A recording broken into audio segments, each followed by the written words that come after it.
My God is awesome. He can move mountains, keep me in the valley, hide me from the rain.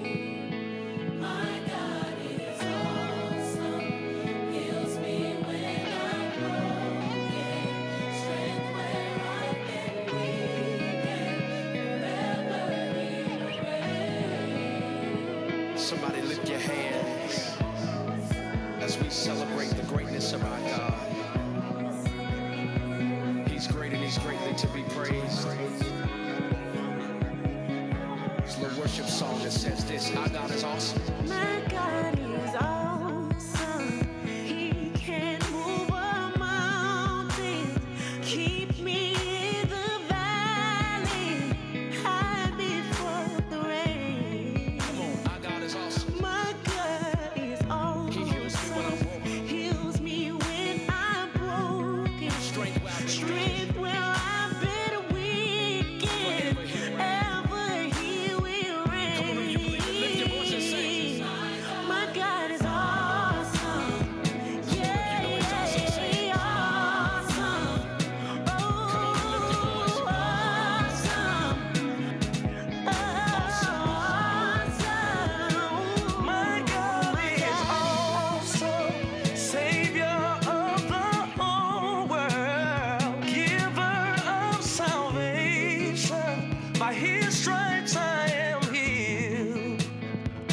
My God is awesome. Today I am forgiven. His grace is why I'm living. Praise His holy name. My God is awesome. Yeah. Awesome. Yeah. Awesome.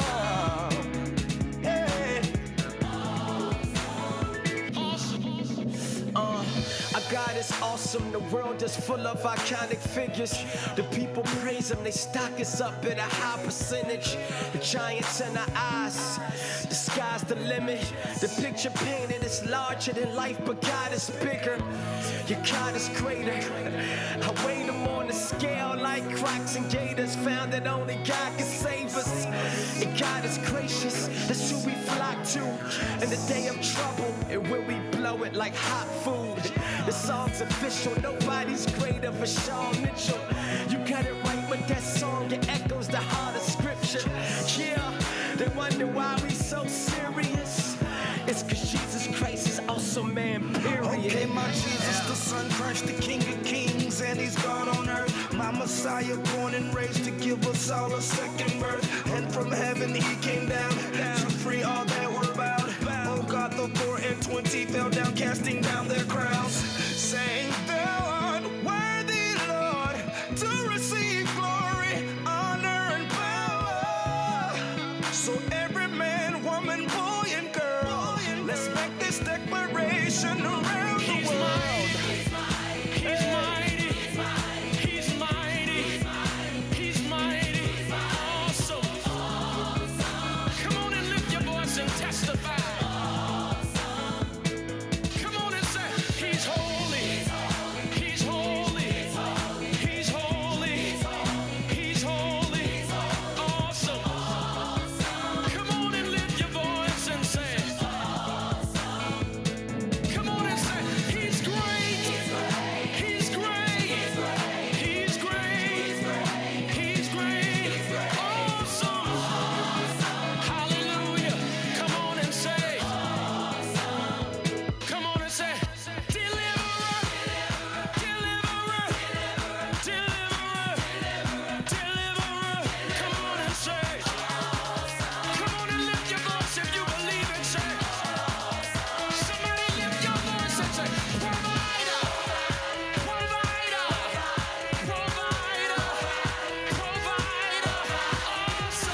heals me when I'm broken.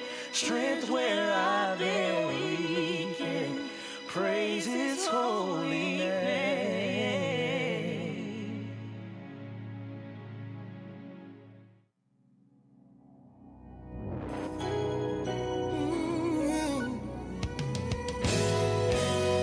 Got my name, got my name.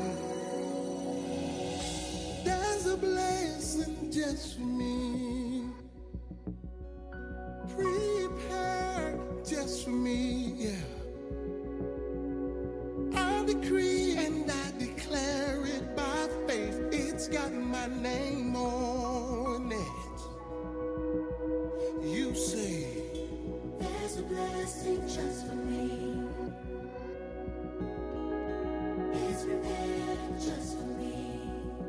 so I decree. I decree it and declare it. It's got my name on it. Oh, He's holding it for me, and He tailored it for me, so nobody can claim it. It's got my name. Ooh, there's a blessing Just for me. prepared for me. Just for me. I decree, I decree and it's got my name. Come on, everybody, right where you are. I want you to know He's holding. it's holding it for me. Yes, He is. He tailored it. He tailored it. Oh, ooh, and nobody. It's got my name. Yeah, yeah, yeah. Come on, say He's holding it. I'm glad to know He tailored it just for me. Nobody. Yeah, yeah. God, bless Him with my name on it. Come on, all night. So I'm speaking life. I'm speaking to the mountains, claiming my promise. It's got my name on it. I'm speaking life. I'm speaking to the mountains, claiming my promise. It's got my name on it. I'm speaking life. Yeah, yeah. I'm speaking to the mountains. I move, claiming my promise. Come on. It's got my name. We gonna stay right here. I'm speaking life. Come on. I'm speaking to the mountains. Claiming my promise. Claiming my promise. It's got my name. It's got my name. Let's go. I'm speaking life. Yeah. The mountains. Gotta move. Got my name. It's got my name. You gotta speak life over your situation. Connecting the community through gospel. The new 107.9 FM, W300EB, Macon and WDDO 980 AM Perry. Macon. The views expressed on this program are not necessarily the views of the Glory 980 AM, the Glory Media Group, LLC, WDDO AM, its staff, management, or advertisers, but are the views and opinions of the participants of the broadcast. It is now time for the live broadcast of the NAACP with Gwinnett, Westbrook, and Mr. Dumas.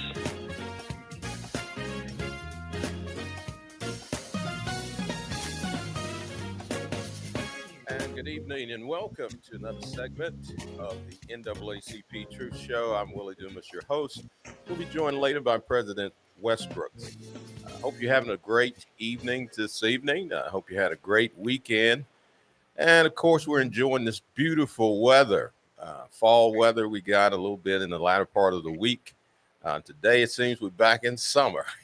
It's kind of warm out there, but we've welcomed the difference in the temperatures. So I'm sure you have also. Today, we got a lot of things we got to talk about.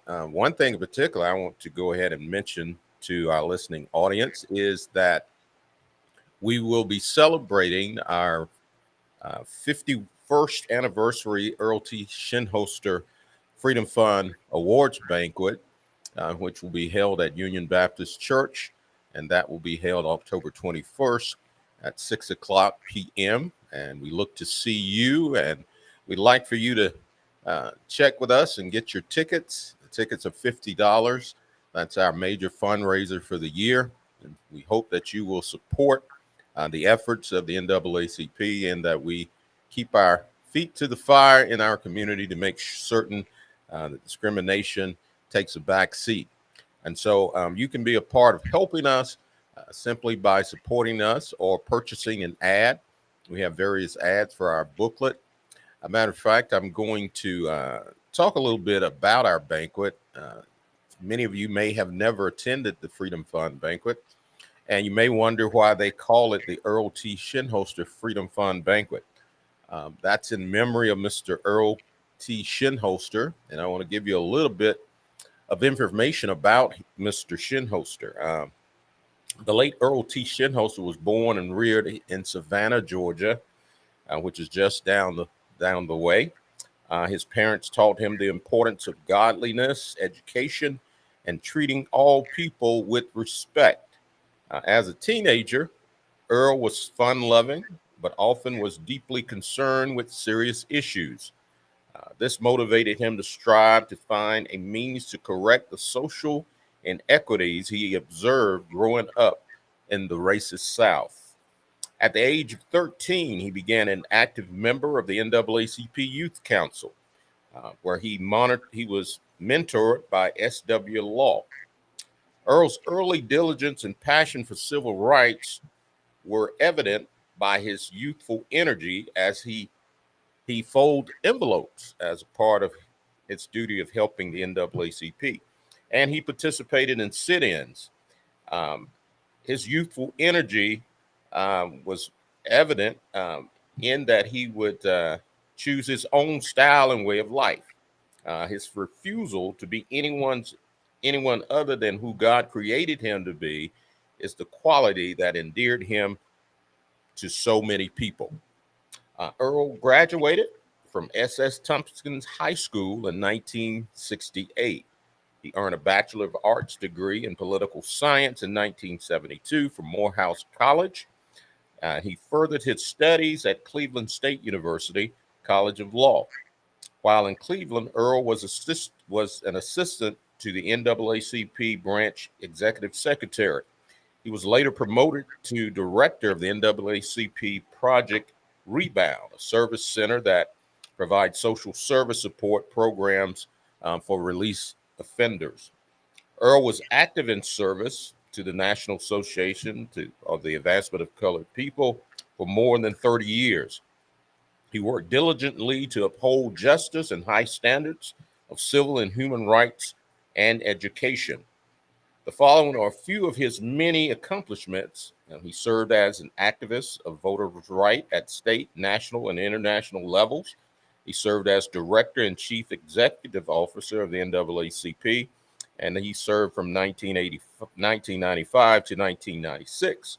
And he was appointed by Georgia Secretary of State Louis A. Massey as coordinator of voters' education for the state's education division in 1998. He also serves as interim director of voting's rights programs and the Southern Regional Council. He served with the National Democratic Institute for International Affairs of Washington, D.C. as a Gamma Field director.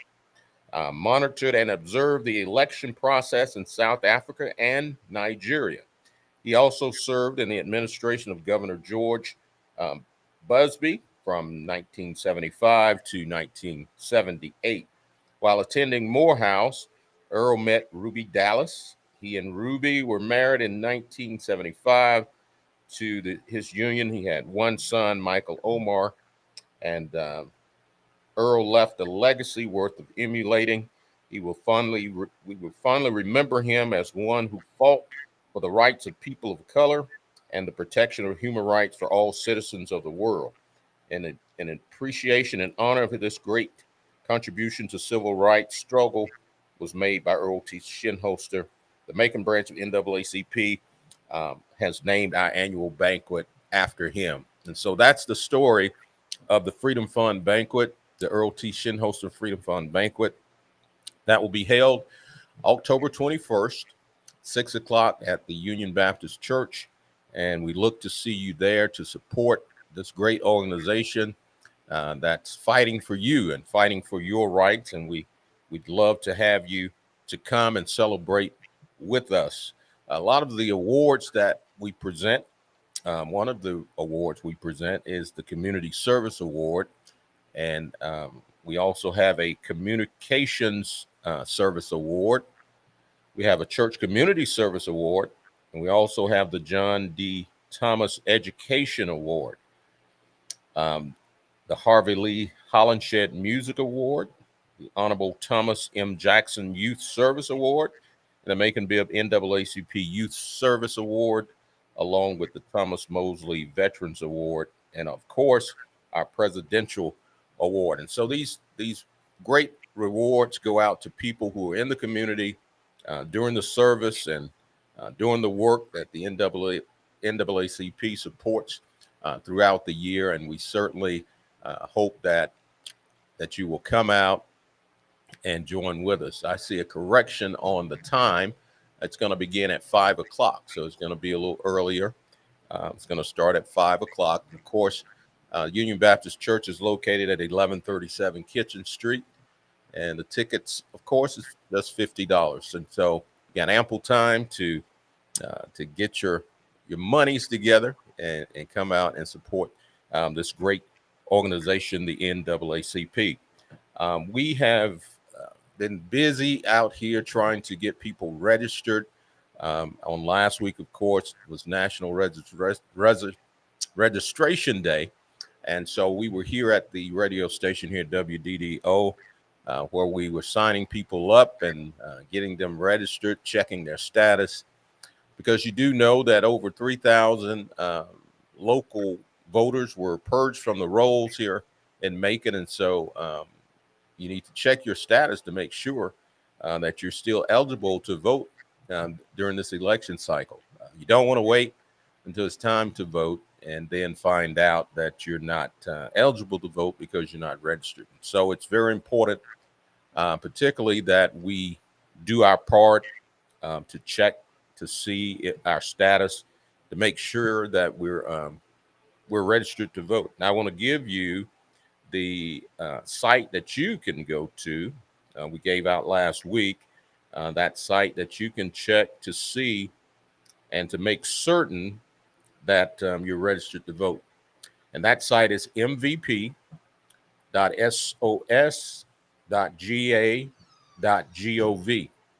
And you can go to this site and make sure that all your information is current as it relates to voting. And it's a good way to know where you're supposed to go to vote. And of course, what district you're in and those kinds of things. And there's a minimal amount of information that you have to enter in order to pull up your information.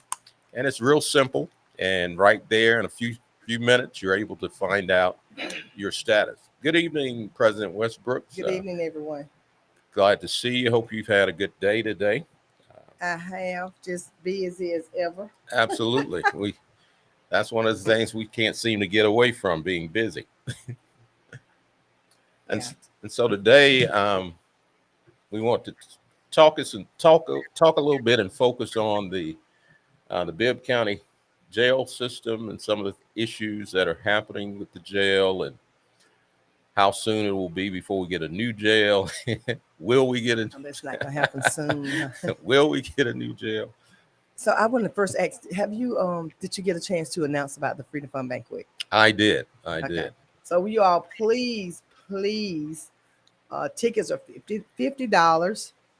I see Maria has it up here. October 21st at 5 o'clock. Location: Union Baptist Church, 1137 Kitchen Street. So, and she also gave her number, so people that want to call and possibly get a ticket, they can contact her as well. Right, and we're gonna be putting it up also on probably Act Blue, so people can actually purchase it and then hopefully it'll print them out a ticket. So, Oh, wonderful. so we're just hoping that people, please support the organization. If you can't attend, we still would like for you to support or make a donation. This is a nonprofit organization, so we don't raise money to. It goes in no one's pocket. All the money Absolutely. that we raise, it goes back into the community. And believe it or not, we do have to, we just like last week we paid somebody got out of jail. We purchased a bus ticket for them, so they can get back and forth, um, reporting for probation, different things like that. Housing, it requires, sometimes people get in situations, and we have to pay for like legal documents when that we Right. request and different things like that. So we're just asking for your support. We are a nonprofit organization, and our services are free. I've been doing it for a very long time. So we're just asking for the community support. Like I say, tickets are $50. And so Mr. Dumas had mentioned something about the jail. And so you all may have seen people standing outside beginning to start protesting about the conditions of the jail. And so it's very serious. Mr. Dumas and myself met with the sheriff about 2 weeks ago. We met with the sheriff and uh, one of the majors there that oversees the jail. We met with them a couple weeks ago in reference to the issues in the jail. This is something we've been doing this for quite a bit for a long time, and we do know that the jail that we have is very old. Absolutely. Matter of fact, the only way they got this jail here is by filing a lawsuit. So that's the only way they were able to get this jail, because of the conditions of the jail. And so now we're facing the same issues with the conditions of the jails after 50 years. Wow. So, some things are probably not going to be able to be fixable. Some things they need a new jail. The only thing about it is, people think ways. They think that people that's in jail shouldn't be comfortable. They should be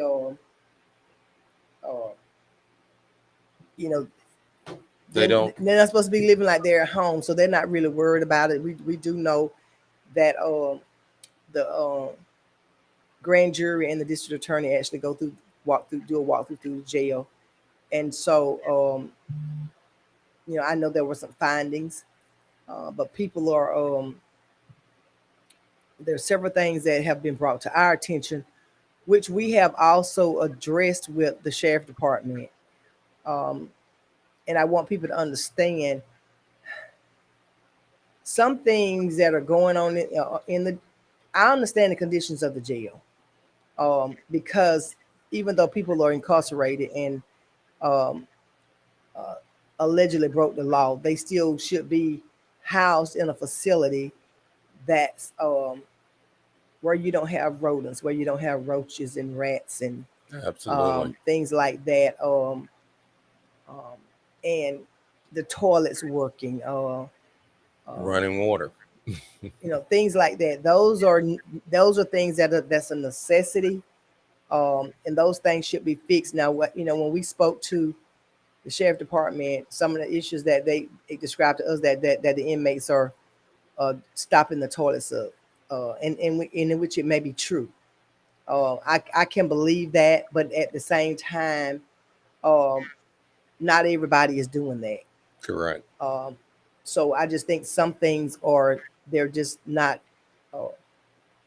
either being fixed or not fixable or what. We did have some complaints about the toilets not working in just last week when I went into the jail. There were some concerns about the toilet, one toilet for 50 women. And I do know after we spoke with Sheriff Davis, and hopefully we can get him on the show, or Major Wilson on the show, so they can, kind of, you can hear from them themselves. But we are planning a town hall meeting for this community to talk about not just the jail, but some other issues in the community. But it's a lot of things going on. The conditions of the jail. A lot of violence is in the jail. Well, and we also, heard on this past week where contraband was being Right, a brought sheriff into the was jail. terminated for bringing that in. So those are issues that are going on also. But you know, we get so many calls from parents, so many calls from family members, brothers and sisters, have loved ones that are incarcerated, things that are happening. And my concern is the jail also, um, the conditions of the jail. I do know that they are, people complain to us about the neutral loaf that they're on. We met with Sheriff Davis about that Right. also, because now when they contacted us, I investigated it to make sure, and some jails have banned it. They don't use it, but some jails still use it, and it's actually considered a disciplinary loaf. That's what they Right. describe it as, a disciplinary loaf. So when people are doing things in the jail, they start serving that. Um, and and what I read is that because it has all the nutritions in it, that is not illegal, because it has everything in it that requires that it requires on a nutrition level to serve. So May the not look good, but probably it falls within the guidelines of what they should be served as part of nutrition. I do know that they actually cut out the commissary. where they're not able to go to commissary. But the only concern that I have, and I've been, I know that they've been in class. I've been calling all last week to try to speak to someone, but I do know my concern is that the females express that they only have one bathroom when they're locked back. When somebody fights or whatever, and they lock everybody back, they don't have access to water. So um, those are concerned that if people are not able to get water, I just haven't been able to clarify that because I haven't been able to get a phone call back. Um, but this is also what needs to be done. I get so many phone calls on my personal cell phone. And what I want people to understand is that we got to stop waiting till something happens to our family, our loved one. Right. We got to get involved when we stand, and when we're doing press conferences and standing. And a lot of time, parents are nowhere to be found. They're not there. But we gotta, if it's not this organization, you need to get involved to fight against the injustices or fight against things that are happening like this, because um, it's not just one person's child that's going through this. We sometimes I have to call and have inmates moved because they say their child has been jumped on or stabbed or whatever. And I'm hearing a lot of that where inmates are being stabbed or they're being attacked and jumped on. And so sometimes I have to call and say, can we get this person moved or something like that. A lot of times they don't call it because they're scared that. But one thing I do want is for the jail to be transparent. Right. When people call me and they say my son was stabbed, and believe me, their phones in the jail. Oh yeah. Somebody is bringing them in. Somebody, they're getting them somewhere, but just phones in the jail. They go Or live even on if they Facebook. even if they don't have those type of phones, people have money on their books. They call their family members and say, "Look, your son just got stabbed," or whatever. So when that happens, we just need to be transparent and tell the truth. I've talked to a young lady in last week, and she just can't get an answer about her grandson. And they one person told her one thing, they said they denied he was, but then she can't talk to him. She can't get a hold. So my concern is that if somebody has been injured or whatever, if a family member calls, then they should be transparent with that family member to let them know that, yeah, your son he's receiving medical attention. But sometimes when it happens to them, they're not even able to reach the loved ones. Wow. I don't know if they're in the infirmary or wherever they are, but they're not even able to get in touch with them. So that's suspicious. It makes people just go crazy when somebody calls you in the middle of the night or calls you and say your son has been stabbed, your grandson or whoever, and then you know that you normally get a phone call from them that week and you don't get a phone call, then you can't, nobody's telling you anything. So though that's concerning to me. Absolutely. Concerning to the NAACP period, that these type of things are happening. But at the same time, people, we gotta stop going to jail. If it's that bad, then we gotta stop going to jail. Right. When you go in there, some of this stuff is just probation violation, not report, not failing the whatever drug test or whatever they do. Some of it is that, some of it is new charges, but we gotta stay out of jail, because from the way it's looking, you don't even know whether you're gonna come out alive. Right. We gotta stay out of jail. And from what we had discussed, even if they decided to get a new jail, it takes about 10 years in the process. Unless something happens, unless it's gonna take about 10 years for them to get a new jail. And so folks will be went to wherever they're gonna be and did their time and all that by the time it happens. But at the same time, we do know it's an old jail. My concern is the locks. That was one of my questions. You remember asking why people just stand around like they at home. They're not in the cells, and then that's some of the things that they're saying. The cells don't lock, and so it's hard to and his explanation was that they figure out a way to unlock them. They got somebody sent me a picture where they've made shanks, knives long as my arm. So it's crazy. But for example, Mr. Dumas, you got these people here that that they stabbed somebody, right? So they may be waiting to go to court. If my thought is, if you got enough evidence that you need for these people to go to trial, to go to court, go ahead on and take these people to court if they're being violent in jail. Somebody stabbing somebody, we don't let them just sit in jail, just sit there, because they're gonna wreak havoc. They're gonna happen to somebody else. And the thing about it is some things that I'm hearing too, which is terrifying. And I had someone that came to me that said the same thing happened to them, and I believed them because of they were locked up. It was one of my neighbors, but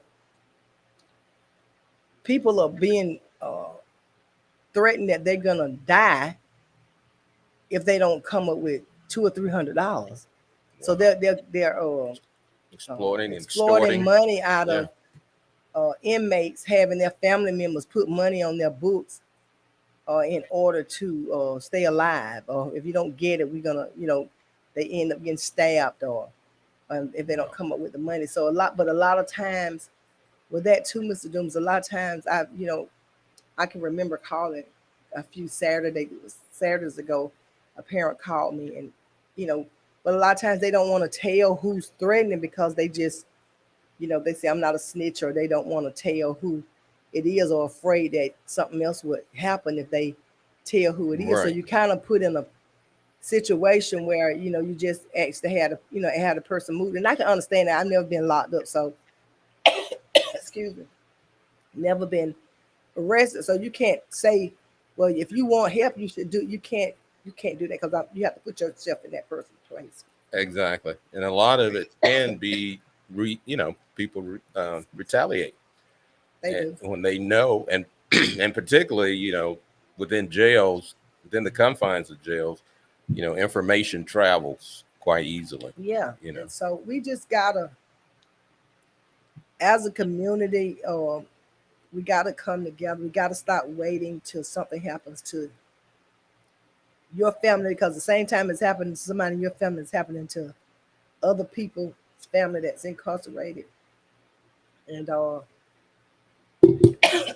something is stifling me. I don't know what it is. You may have an allergy, so something, yeah. And so I just think that we gotta stop waiting till something happens. Right. We gotta be proactive, and we're concerned about that, but I'm concerned about people sitting in jail too, just for long periods probation of time. violations, Right. and they haven't handled that. And then,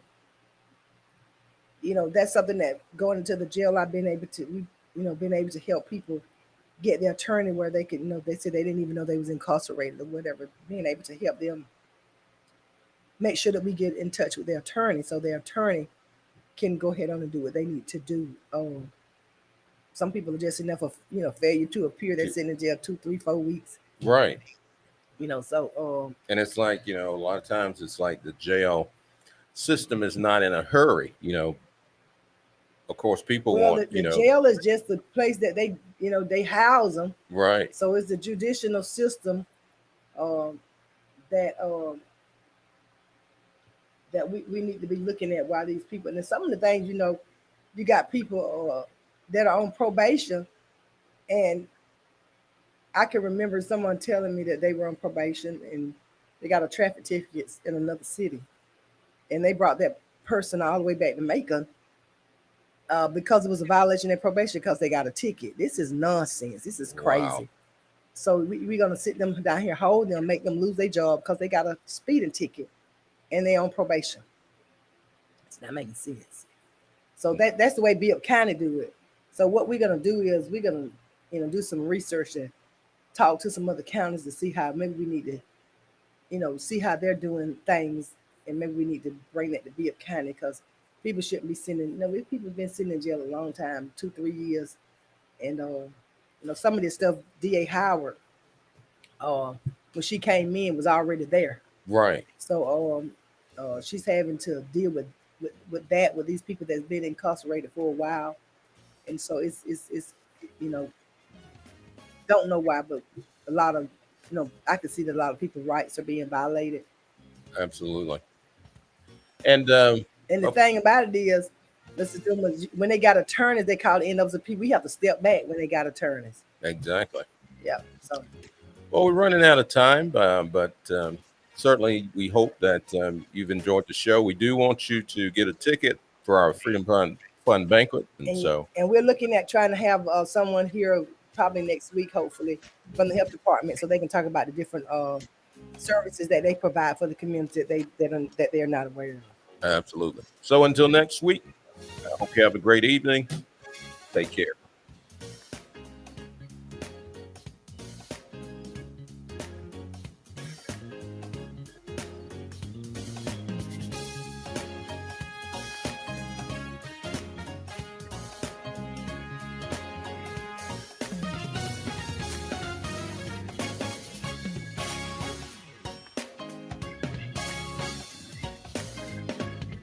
You have been listening to the live broadcast of the NAACP with Gwinnett Westbrook and Mr. Dumas. Come join us next Monday at 4 o'clock p.m. on 980 WDDO. The views expressed on this program are not necessarily the views of the Glory 980 AM, the Glory Media Group, LLC, WDDO AM, its staff, management, or advertisers, but are the views and opinions of the participants